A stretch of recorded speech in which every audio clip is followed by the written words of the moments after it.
111-110 is the final from TD Garden. I am Bobby Manning, and this is the Garden Report at its namesake, TD Garden. And it was a classic, one of the best games we've seen all year here. A pleasure to watch. And one entirely unexpected outcome, with Jayson Tatum scoring 3 straight buckets down the stretch, including the game winner to get to 31 points. They needed that. They needed Semi Ojeleye's 3 in the corner after trailing by 3 with 2 minutes left. And Jayson Tatum was able to get it to him on that play, as well as a short roll on the baseline that Semi Ojeleye was able to get to Daniel Theis, who was another hero in this one. Celtics facing an 8-point deficit at the beginning of the fourth, able to get 4 straight buckets to Daniel Theis in the pick and roll and the pick and pop after going to him, getting away from Robert Williams early in that fourth quarter. The Celtics led by 11 several times in the first half. They let that slide because of Bradley Beal. 46 points, another scoring masterpiece by one of the best scorers in basketball. And you saw it with him off the ball, on the ball, creating, cutting, shooting, all those different things that Bradley Beal does that gets him to 32 points a game. We saw out here. And the defense on Jayson Tatum. It didn't start off as an electric scoring night for Jayson Tatum. He went through some efficiency problems that we've seen from him lately here, but once he got that dunk to unload on Robin Lopez, you knew he was back, because he had a similar right-handed slam on Friday against Indiana that he wasn't able to get to go down. He got rejected by the rim, shacked in the fool, all that kind of stuff. So Tatum, key factors: trusting teammates, going to Javonte Green, going to Semi Ojeleye in those late moments. You're seeing the passing on this team increase, whether it's Kemba Walker commanding the pick and roll as often as he did tonight to find not only Theis in that late stretch, and wow, did the Wizards not cover Theis late in this game, letting him get free underneath for the initial pick and roll. And then I swear, 3 straight pull-up jumpers, 12 feet, practice shots. Brandon Bass used to be the master of that shot. Daniel Theis was fantastic in this game, and that powered the Celtics' comeback late into that fourth quarter. And it was finalized by a scoop layup.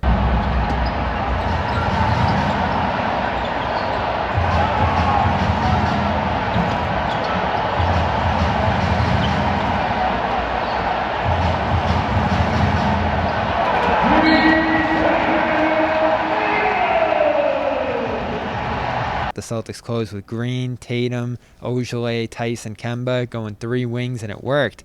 They were able to pile up some stops late. But first, Bradley Beal, the and one, the switch that he was able to get through Daniel Theis that all but put this game away when they were up by 6 at that point, was magnificent. He gave the pump, chest pump to the crowd.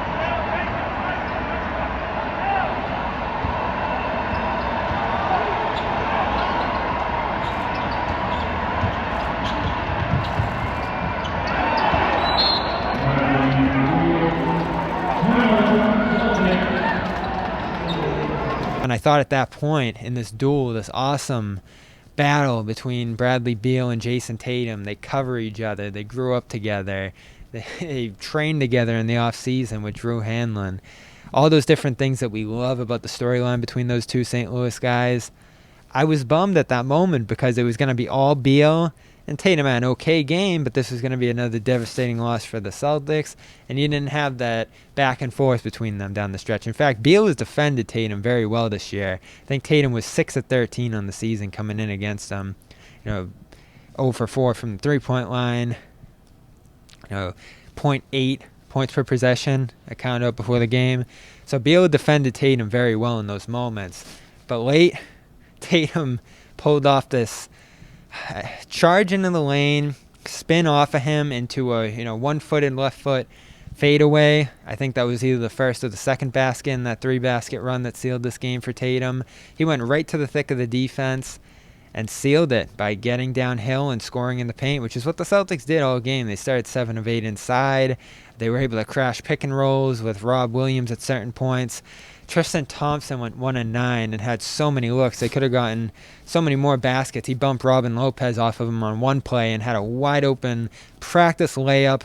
Any other center in the league would have dunked that home, but Tristan missed the initial, javelin or shot put, wrong track and field event, push up to the basket, and wasn't able to get the put back home.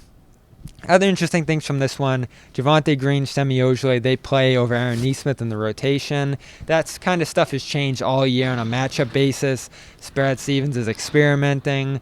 And we just saw about 2 weeks of Aaron Nesmith being the first guy off the bench. So I'm sure they're trying to look at some other combinations right now, other ways that they can get multiple wings on the floor. Because there's another game where double big didn't always suit them so well.